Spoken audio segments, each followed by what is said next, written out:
Bonjour tout le monde. Aujourd'hui, mes collègues Belkadi Manel, El Mazani Aya et moi, Yazidi Ikram, nous allons présenter l'un des outils utilisés dans la résolution des problèmes.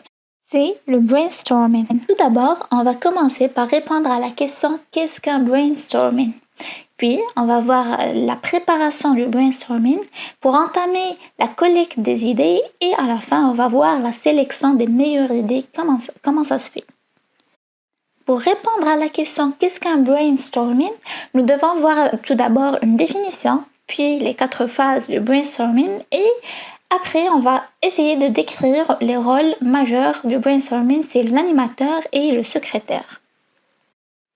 Donc, le brainstorming, c'est un outil qui a été inventé par Alex Osborne, un publicitaire américain. Il s'appuie sur la capacité créative d'un groupe à trouver des idées nouvelles en dehors de toute influence de normes ou d'idées préconçues. Donc, le but, c'est pour résoudre un problème. C'est l'un des principes de générer le plus d'idées possible en réponse à une question. Voilà, on peut résumer le brainstorming en disant que c'est une technique de créativité qui se pratique en groupe et qui a pour objectif la résolution de problèmes. Concernant les 4 phases du brainstorming sont premièrement la constitution de groupe, puis le cadrage et la définition de la question de départ, après ça serait la collecte des idées et puis le filtrage de ces idées pour avoir une solution applicable. Donc, on va voir toutes ces phases après en détail. Donc, comme on avait déjà dit, pour bien comprendre le brainstorming, on doit voir la description des rôles. Concernant l'animateur, il a pour rôle la sélection des participants, l'organisation pratique de la session, la proposition des méthodes de travail, le cadrage, voire le recadrage en cours, et puis le respect du temps et la participation de tout le monde. Concernant le secrétaire, il est responsable de la prise en note des idées. Ça peut être dans un tableau, dans une feuille, quoi que ce soit, mais le but c'est de prendre des notes de toutes les idées discutées. Et puis, il affiche synthétiquement toutes les idées et il ne critique jamais. Donc, il ne faut jamais, surtout jamais, qu'un secrétaire critique ou donne son avis des idées proposées. Passons maintenant au deuxième point qui est la préparation du brainstorming. Donc, dans la préparation, on va voir 2 points essentiels. Constitution de groupe de travail et la définition de la question de départ. Ce sont les 2 premières phases du brainstorming. Donc, comment peut-on constituer le groupe de travail? Le groupe de travail, généralement, ne doit pas dépasser 10 personnes. Donc, il ne doit pas être trop grand. Idéalement, entre 4 à 6 personnes. Il faut aussi choisir une bonne équipe. Ça veut dire des personnes ouvertes à l'échange d'idées, complémentaires, ça veut dire des spécialités différentes, et puis des personnes qui se connaissent, plus quelques nouveaux venus. Troisièmement, les problèmes possibles et qu'on doit éviter, c'est l'incompatibilité entre les participants. Ou bien avoir un chef qui va intimider. Donc, ce sont des problèmes à éviter. Concernant la question de départ, on doit prendre en considération 3 points essentiels. Le premier point, c'est que la question doit être claire et comprise par tous les participants. Deuxièmement, elle doit être utile. Et troisièmement, elle doit être réaliste par rapport aux moyens, le temps, les compétences, etc. On peut même ajouter ou bien apporter de la documentation, des photos, des échantillons, des vidéos, quelque chose qui peut nous aider à définir la question de départ et commencer notre brainstorming. J'espère que cette partie est claire. Donc voyons maintenant la 3e phase du brainstorming qui est la collecte des idées avec ma collègue El Mazari Aya. Alors, après avoir vu qu'est-ce qu'un brainstorming et les différents rôles, parlons maintenant de la phase de collecte des idées. C'est la plus connue du brainstorming, ainsi souvent à elle que l'on pense quand on parle de brainstorming. On commence par 3 points importants pour pouvoir collecter et susciter des idées. Tout d'abord, la spontanéité, ensuite la suspension du jugement et puis finalement la fertilisation croisée. Donc, pour susciter et collecter des idées, le secrétaire a pour rôle d'enregistrer toutes les idées qui sont émises sans aucune évaluation, aucune critique durant cette période de collecte. Autrement dit, une idée irréaliste va être tout de même notée, tout simplement parce qu'elle va permettre en rebondissant ou en s'en inspirant, eh bien peut-être de retrouver un autre élément qui lui sera intéressant. Le rythme est également très important. La libre association. Les idées vont générer de nouvelles, qui vont être originales et il ne faut pas hésiter à copier les idées des autres, à faire des variantes. Maintenant, les 4 règles du brainstorming. Premièrement, pas de critique des idées mises, pas de limite à l'imagination ou de censure, le plus d'idées possible, et enfin, la fertilisation croisée, le fait de rebondir sur les idées des autres. Donc, finalement, le but majeur de cette phase n'est pas réellement de trouver de bonnes idées, c'est avant tout d'en trouver le plus possible. Pour trouver le maximum d'idées, il faut se laisser aller, être spontané, établir un climat permissif.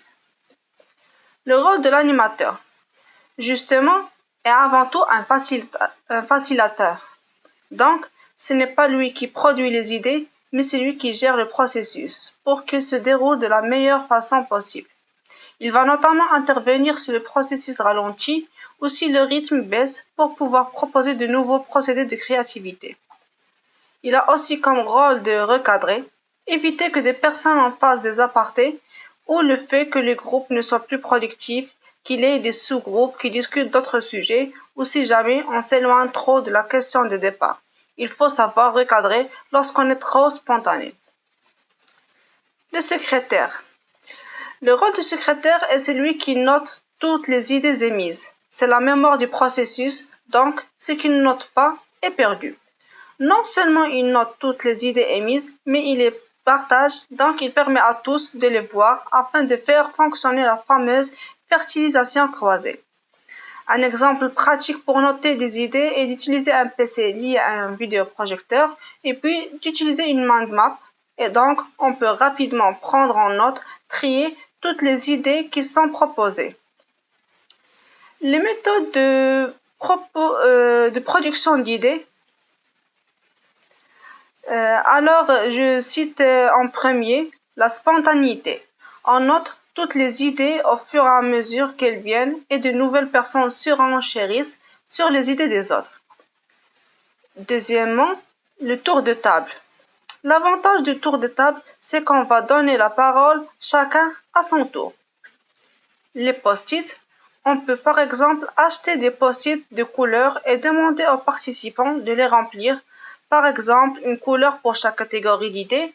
On peut à la fin les rassembler sur un tableau et les grouper. C'est ce qu'on appelle la méthode Métaplan, par exemple.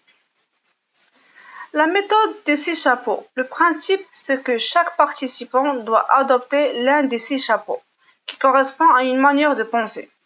Le fait de donner des contraintes paradoxalement, en fait, oblige les gens à trouver des solutions nouvelles. Autre système, c'est la circulation des idées, qui consiste à noter une idée sur papier et de passer le papier à son voisin. Le voisin doit repartir de ce qui a été proposé en faisant un développement ou une variante et ensuite passer l'idée à son voisin. Chaque fois que l'idée fait le tour de la table, elle aura bien évolué. Le dernier système repose sur l'utilisation de l'informatique. Le brainstorming électronique, par exemple, on peut utiliser un wiki ou un document partagé ou un forum de discussion. Le brainstorming électronique en fait très particulier et on n'a pas forcément besoin, cette fois, de réunir les participants à un moment donné ou à un endroit donné. On n'a pas non plus de limite sur le nombre de participants. Le brainstorming électronique est tout à fait intéressant. Il peut permettre d'explorer des champs nouveaux. Par contre, on n'a pas le côté rythme, convivialité qu'on peut avoir dans une réunion en présentiel. Maintenant, les facteurs clés de succès. Il faut que les participants prennent leur rôle au sérieux. Il ne faut pas confondre spontanéité et anarchie. Autre risque, il faut éviter que le groupe soit dominé par une ou deux personnes qui vont monopoliser toute la parole. Maintenant, je vous laisse avec ma collègue Manal Bilqadi pour discuter les sélections des solutions. Merci bien Aya.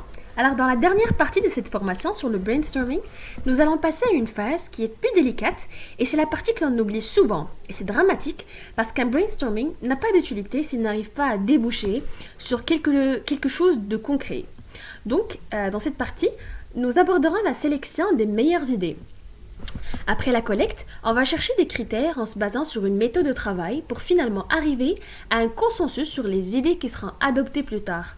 Donc après le processus de collecte est terminé, on va passer au classement des idées selon leur pertinence. On peut également voir leur valeur.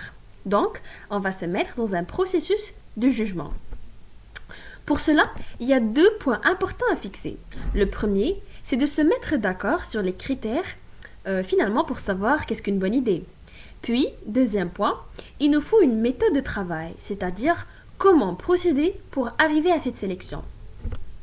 Donc, comme nous avons dit, les critères de sélection, pour commencer, qui sont des références qui vont nous permettre d'évaluer, de juger ou de peser les idées. Il y a 2 types de critères, mais avant tout, il faut savoir qu'un bon critère doit être discriminant.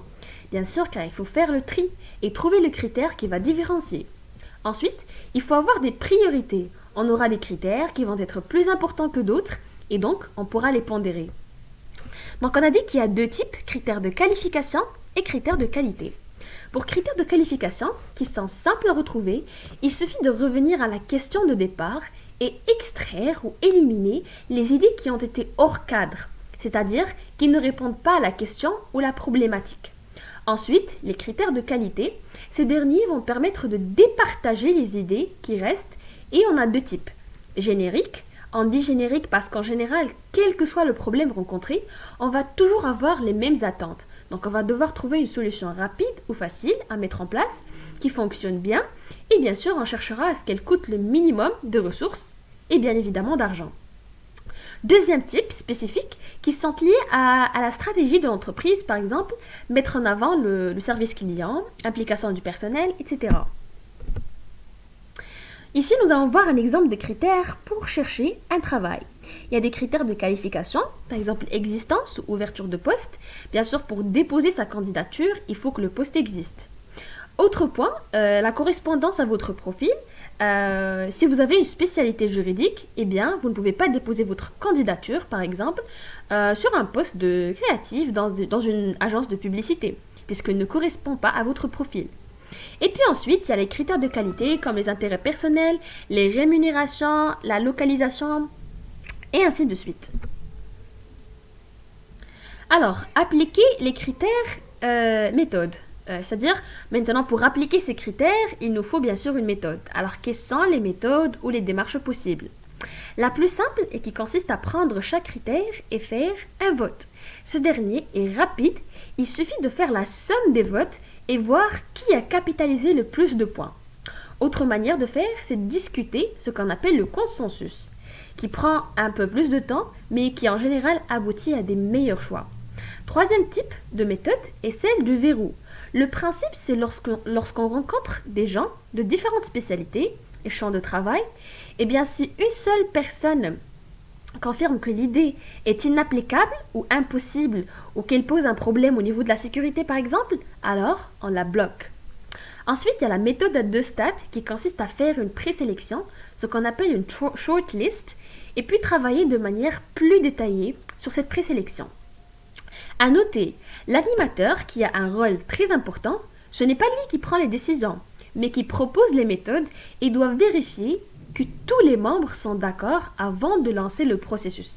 Parce que sinon, on risque de commencer le travail et au bout d'un moment, il y a un des participants qui dit non, moi je ne suis pas d'accord, il manque quelques critères, ou ce n'est pas comme ça qu'il faut faire. Et à ce moment-là, on perd beaucoup de temps. Et le temps est précieux. Alors qu'est-ce qu'on fait ensuite? Là, on va utiliser un système de critères de sélection. Chaque idée, on note ses critères, que ce soit principal, secondaire ou annexe. Puis ensuite, on fera un total et trier par rapport à ce total pour avoir le rang de classement. Tout d'abord, il faut savoir que lorsqu'on fait un choix, le calcul n'est pas forcément le plus important. Mais le plus important, c'est de clarifier les critères et se forcer à les évaluer. Et donc, pour clôturer notre présentation, il faut impérativement savoir ce qu'il ne faut pas faire dans un brainstorming. Premièrement, critiquer l'avis des autres. Le processus collectif et la dynamique risquent d'être annihilés, chacun faisant attention à ce qu'il va dire. Deuxièmement, couper le flux de la phase créative par un début de réflexion ou de classement. Les idées doivent pouvoir apparaître sans contrainte. Troisièmement, éliminer d'emblée les idées farfelues, parce que ce sont celles à l'origine de vraies innovations. Et quatrièmement, travailler sur un problème trop large, les propositions vont fuser dans tous les sens, et le temps imparti ne suffira pas pour apporter des réponses claires à la question de départ. Et donc, pour finir, nous allons voir une synthèse. Après la collecte des idées, nous avons vu les critères, les méthodes et le classement des idées à retenir. Pour les critères, nous avons les critères de qualification et de qualité. Et bien sûr, un bon critère doit être discriminant et pondéré. Ensuite, il y a les méthodes votées ou bien évidemment discutées. Ensuite, la méthode du verrou et la méthode à deux stades. Et avec ceci, on termine notre présentation, espérant que vous vous êtes familiarisé un petit peu avec la notion du brainstorming. Et merci pour votre attention.